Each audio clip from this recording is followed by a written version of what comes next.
Trofodinámica del bacalao de profundidad, combinando isótopos estables y contenidos estomacales.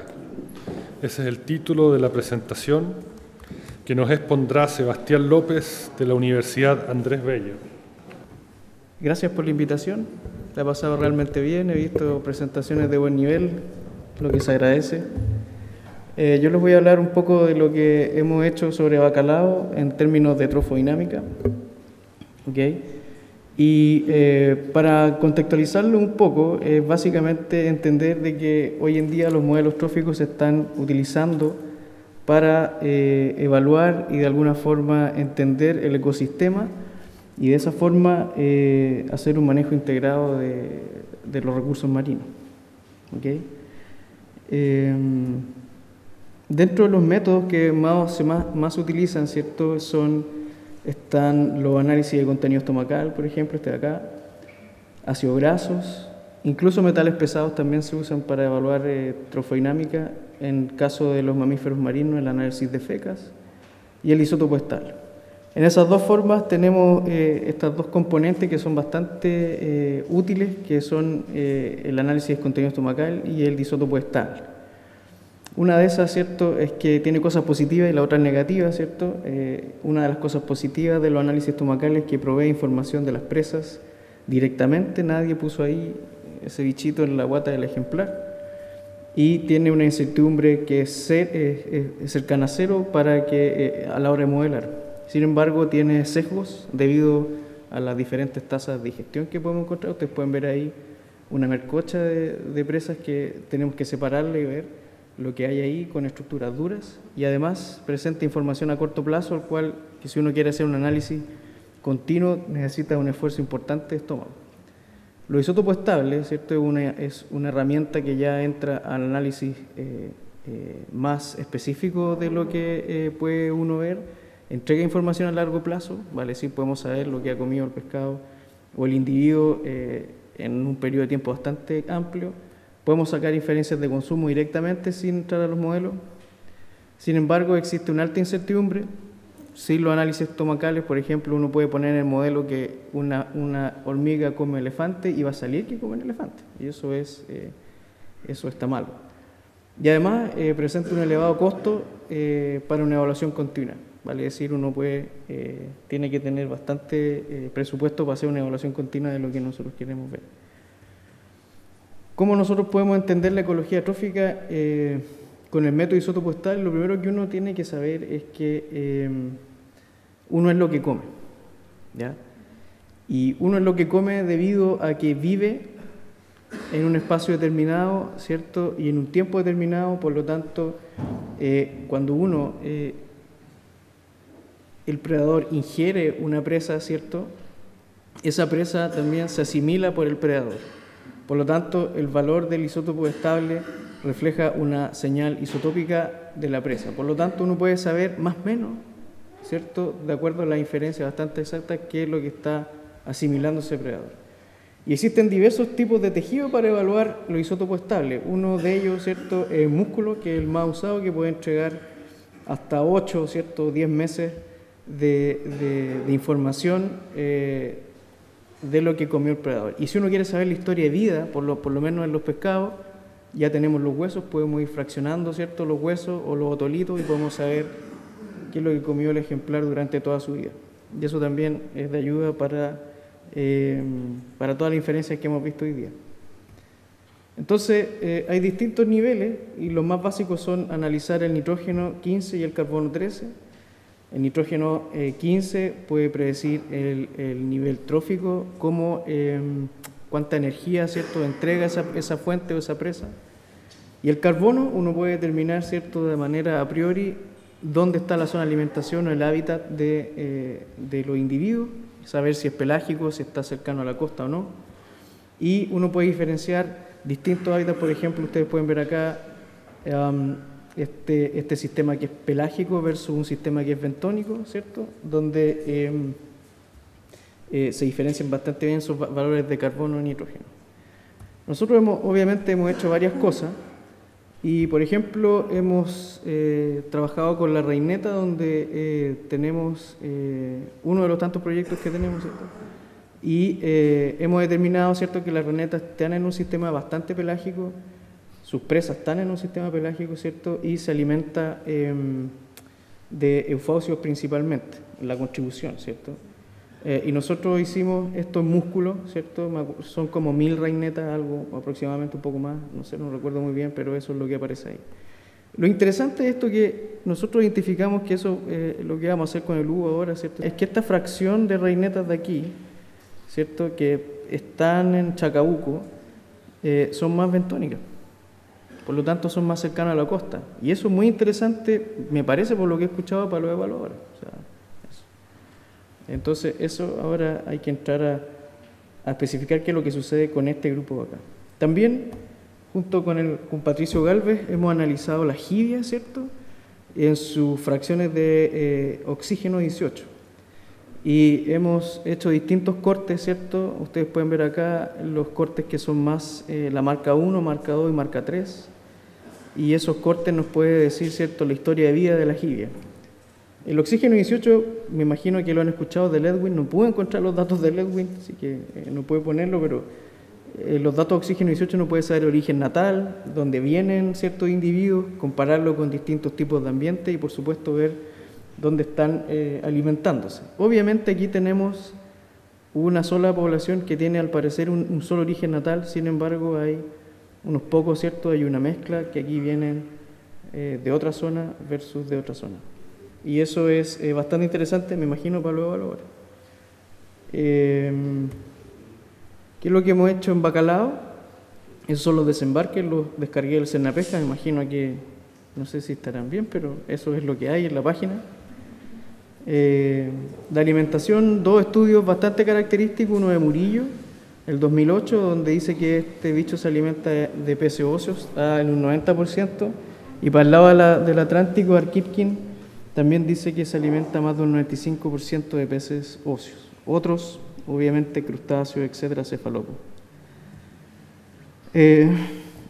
Encontré otro artículo de Hasford y Jones, donde también ellos hacen lo mismo que nosotros, en términos del bacalao, de oxígeno 18 y carbono 13, donde ustedes pueden ver que obviamente las zonas, de acuerdo a su longitud, están bien marcadas. Por ejemplo, aquí ustedes pueden ver las Islas Malvinas, con respeto a mi colega argentino, y la South Georgia, ¿cierto?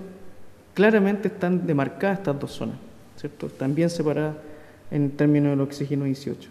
Si nos movemos a la relación entre carbono y oxígeno, vemos también que están separadas. Por lo tanto, estos dos bichos están comiendo, habitan en zonas distintas y se alimentan en zonas distintas. Entonces, eso también, para los manejos integrados pesqueros que son basados en la ecología trófica, es interesante para su inferencia.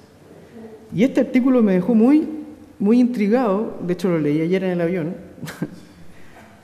y de Javier Sellani, un colega mío que, no sé si ustedes lo ubican, pero trabajó en el COPA, ¿cierto?, donde él asegura que las áreas de filtración de metano constituyen zonas de agregación del bacalao, en la zona centro-sur de Chile.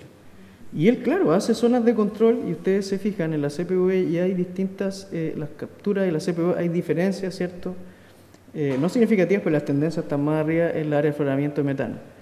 Y esto se debe principalmente, o probablemente, a que las presas del bacalao se encuentran mayor refugio en esta área. Por lo tanto, los bacalaos tienden a agruparse en estas áreas como zona de alimentación, lo cual es súper interesante. Y vos decís que, en realidad no, me quedé muy sorprendido de este artículo. Y a raíz de ese artículo, su grupo de Javier Sellanes, que Germán Zapata, establecen un nuevo hallazgo sobre la ecología trófica de peces comunitarios, o sea, de una comunidad de aguas profundas, ¿cierto?, afuera de Concepción. Y encuentran de que obviamente el enriquecimiento, ¿cierto?, que ustedes ven acá arriba, proviene de la fuente del fitoplancton dentro, hacia arriba de los sedimentos, donde esa fuente, ¿cierto?, sostiene a todo a la comunidad que vive en esta área. Y esto también se hizo con isótopos estables, ¿cierto?, carbono y nitrógeno. Y aquí está el bacalao, ¿cierto? Ahora, no tienen muchas muestras, por lo tanto, confirman de que el bacalao es un predador tope dentro de esta área, lo cual es bastante coincidente con lo que nosotros encontramos. Entonces, A raíz de eso y a través de los fondos que nosotros manejamos, nuestro objetivo fue analizar la alimentación y determinar la tasa de consumo del bacalao a profundidad mediante los análisis estomacales isótopos estables en la zona sur austral del Pacífico. Los materiales y métodos, obviamente, nosotros tenemos nuestro laboratorio isótopo estable en mi universidad y hemos analizado hasta el momento casi 10.000 tejidos, tenemos bastante experiencia, casi, no sé, 70.000 estómagos, ya estamos curtidos, repartidos en 300 especies más o menos. Ayer hice un conteo, no me quiero quebrar, pero sí. Y analizamos de bacalao 998 estómagos, lo cual es un número muy bueno, 151 tejidos de las presas del bacalao, y estas se dividieron en 51 presas. Nuestra zona de estudio, ¿cierto?, es acá sur austral, en 3 zonas de pesca. No entré más en detalle porque en honor al tiempo, ¿ya? El análisis de datos, bueno, nosotros tomamos el estómago, lo separamos, lo dividimos, clasificamos hasta el taxón más bajo posible, tenemos una buena tasa de identificación y agrupamos las presas de acuerdo a su grado de gestión para luego separarlas para análisis isotópico, ¿ya?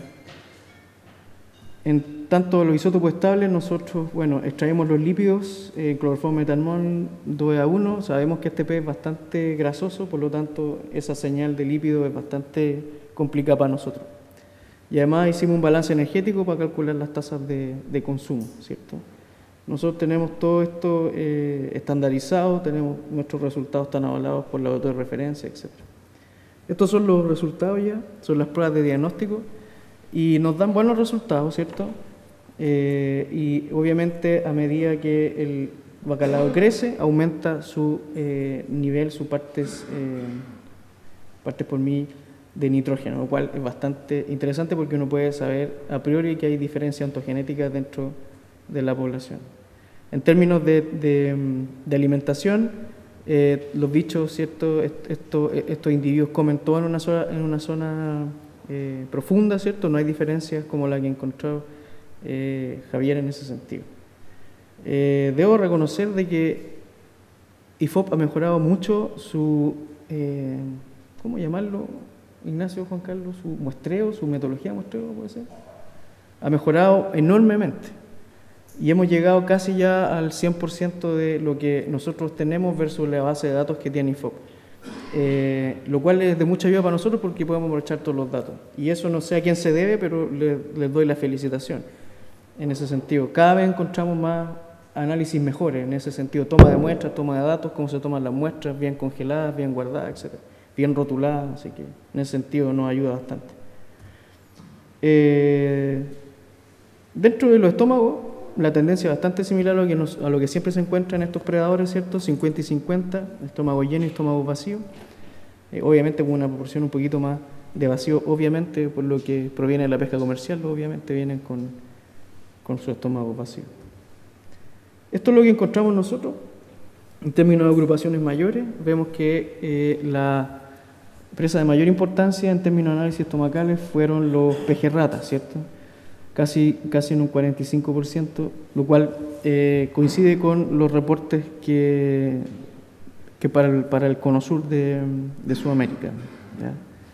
En términos de análisis isotópico, esas son las especies que nosotros encontramos, que bueno, las fuimos agrupando, y también coincide bastante con lo que nosotros hemos encontrado. Es un sistema bastante bentónico y demersal, por lo que se condice con la conducta de este pez y todo lo que existe en relación a este ecosistema. Este es el biplot, ¿ya? Donde ustedes pueden ver que claramente esto se cumple el método del polígono. Nuestros resultados están bien, que tiene una tendencia un poquito más hacia la parte bentónica, está bien, y que el bacalao es dentro de eso uno de los predadores tope dentro de este sistema. Ahora, ¿cómo se comporta la población? Se comporta de manera bastante similar al biplot anterior y tenemos una tendencia, ¿cierto?, hacia la parte bentónica, donde encontramos las mayores tallas, ¿cierto?, en términos de acumulación de nitrógeno hacia zonas más profundas, ¿ya? La dieta condice con lo que nosotros tenemos. y sube un poquito más la proporción, obviamente, casi un 50%, y dentro de lo que comen los grupos, ¿cierto? Una separación ontogenética, encontramos que los peces tomóridos representan la mayor contribución dietaria. Sin embargo, cuando uno hace todo el global, son los que suben, son los pejes ratas, ¿cierto? Y se mantiene una tendencia bastante dentro de la contribución dietaria. ¿Existe diferenciación ontogenética? Sí, existe diferenciación ontogenética, pero en el nitrógeno, no es la proporcionalidad etaria, ¿ya? Y eso es obvio, porque los peces más grandes son más viejos, por lo tanto acumulan más nitrógeno. ¿Existe una diferenciación ontogenética entre las zonas de alimentación? No, no existen diferenciación ontogenética, los peces se alimentan en las mismas tallas, en la misma zona. Dentro del consumo de alimentos, que me imagino que esto es lo que le importa a ustedes, nosotros hemos calculado que en promedio este bicho tiene que comer 328 gramos, más o menos, una tasa de evacuación gástrica de 1.8 gramos hora. Lo cual, si nosotros ponemos un pescado, ¿cierto?, de 100 gramos, se demoraría en evacuar gástricamente todo el sistema 2.4 días, lo cual es bastante coincidente con otros estudios que existen para peces de profundidad, donde ellos utilizan entre el 2 al 5% tienen que consumir de su peso corporal.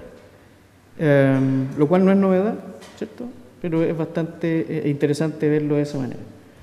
En términos de discusión, el número de estómagos fue suficiente para estudiar la dieta de este bacalao. Los datos de los dos métodos concuerdan con los reportes anteriores. Existen diferencias ontogenéticas a través de nitrógeno, pero no en su proporción etaria, lo cual, ¿cierto?, no existe una diferenciación, y eso puede ser por la oferta ambiental, y podemos hablar 3 horas de por qué pasa eso, pero básicamente es de acuerdo a la oferta ambiental que existe. Las tasas de consumo poblados se ajustan a un depredador de alimentación intermitente, ¿okay? Y el consumo es similar a otros depredadores de aguas profundas, donde utilizan entre el 2 al 5% de su peso corporal. Por supuesto, esto no se hizo solo. Yo sé que no es el mejor ángulo del Pato ni de Cristian, pero ellos son los que participan activamente de nuestro proyecto. Eric también, nuestro colaborador, la Blanca y la Pauline Salaverry, y los cuales ustedes van a poder encontrar este paper ya aceptado, calentito, como de la Pauline en Polar Biology, me imagino que un tiempo más, cuando ya se arreglen todas las figuras que piden que sean de mejor resolución, etcétera. Eso tenía... Como no los quiero aburrir. No.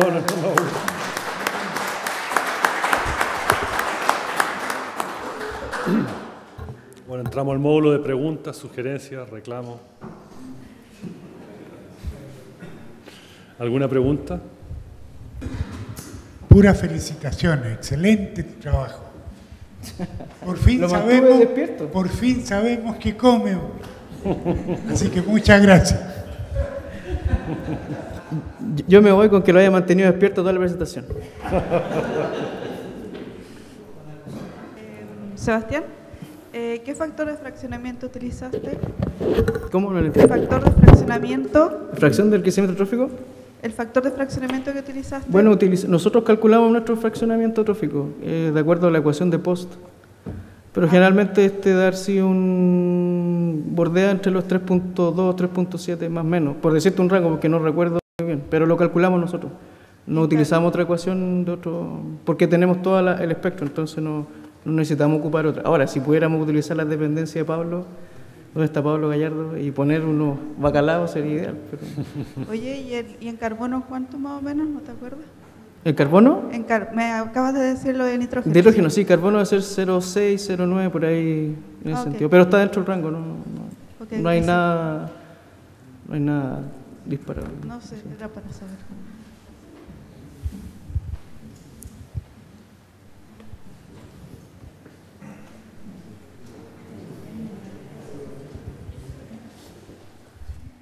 ¿Aló? Una consulta, una de las dos últimas reuniones de los comités científicos se ha adoptado que la hipótesis más probable, dada la información disponible, pareciera ser que hay una interconexión importante con el lado atlántico. De estas técnicas que has mostrado tú, ¿podrían ayudarnos a tener más luces en relación a esa pregunta? Mire, esa pregunta buena que me hace. Acabamos de postular un proyecto planteando eso. Sí, nosotros sí se puede porque tú puedes fraccionar dentro del hueso las distintas edades, por ejemplo. Por ejemplo, vértebra o tolito. Y ahí tú puedes saber con la composición del oxígeno donde la información está disponible, así que debe ser relativamente fácil comparar el oxígeno que tú tienes comparado con lo que puedes tener en el agua, etc. Sí, de hecho se hace. Lo acabamos de hacer con la jibia. El Pato Galvez tenía una duda importante con Sergio del origen natal y lo hicimos con la pluma y salió bien interesante. Pensaba que iba a ser más interesante, pero no. O sea, todos vienen de un mismo lugar, igual es penoso, pero no sabemos de qué lugar, sí. ¿Alguna otra pregunta?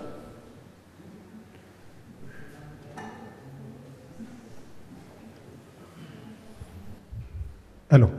Sebastián, bueno, primero felicitar el trabajo, interesante. Un comentario, nosotros estamos tratando de avanzar con la centolla, lo comentamos ahí entre pasillos, pero más que una pregunta, una recomendación.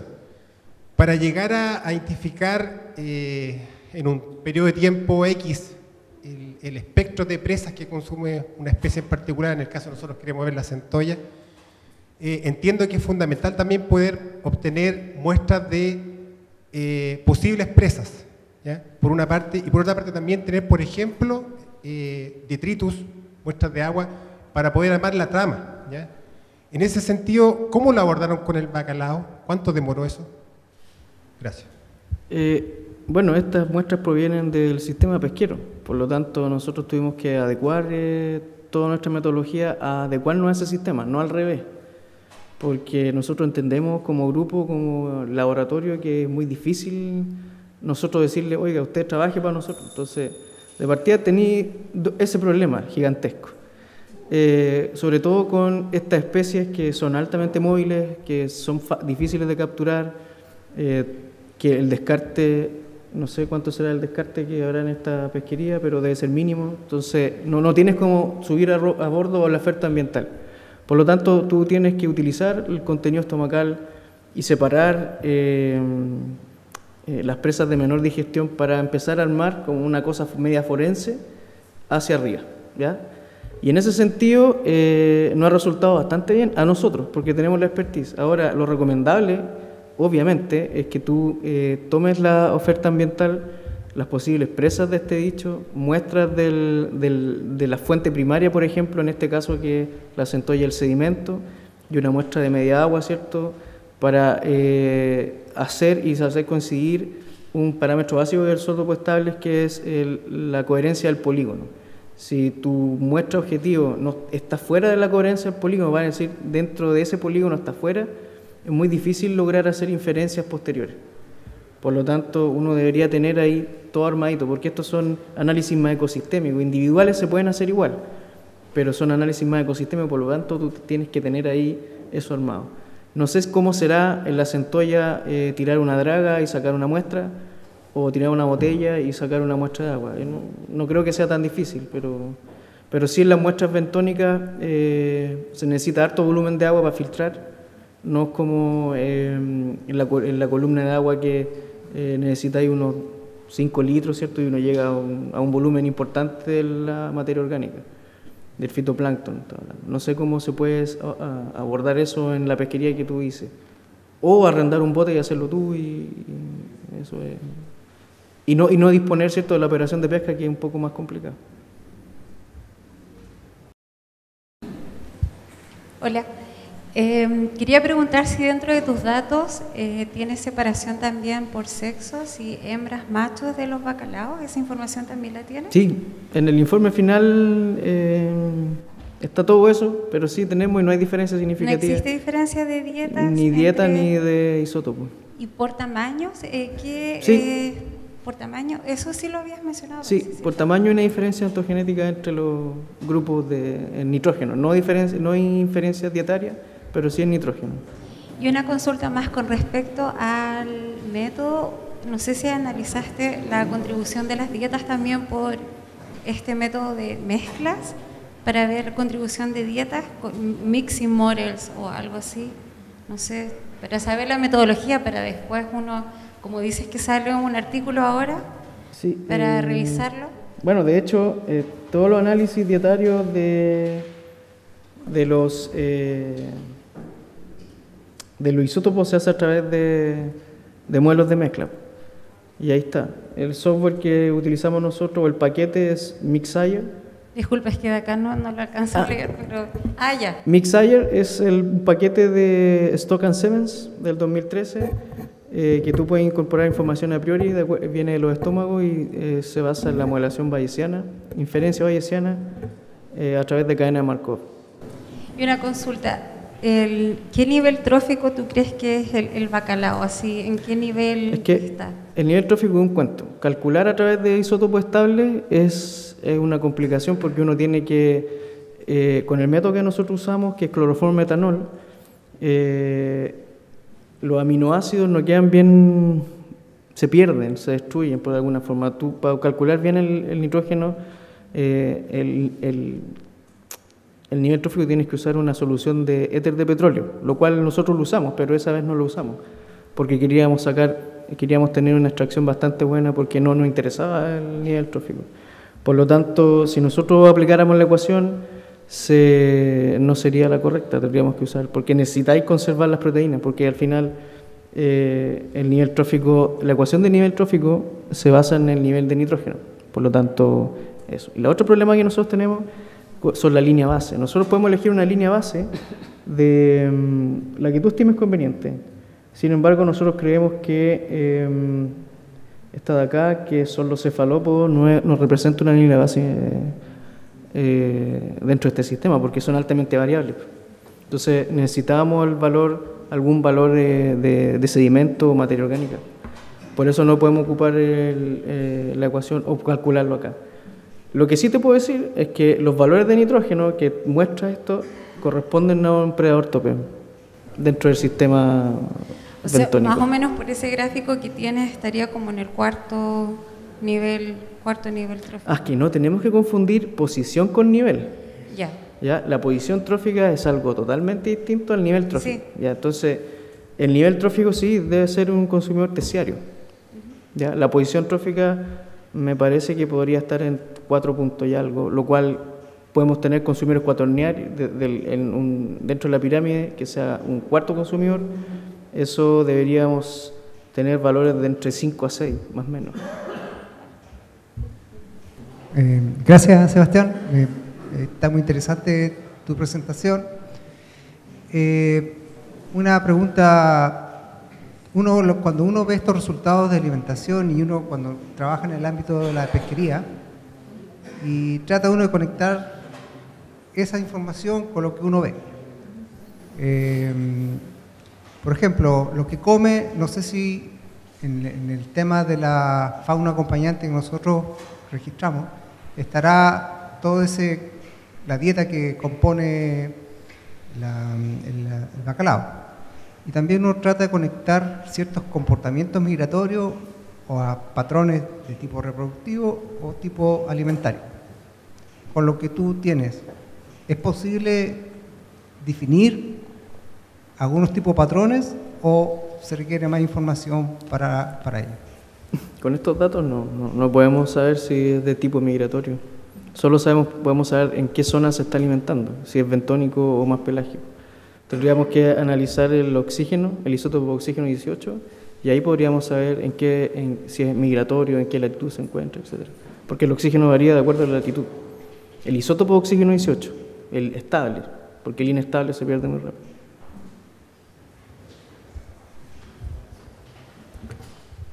Bueno,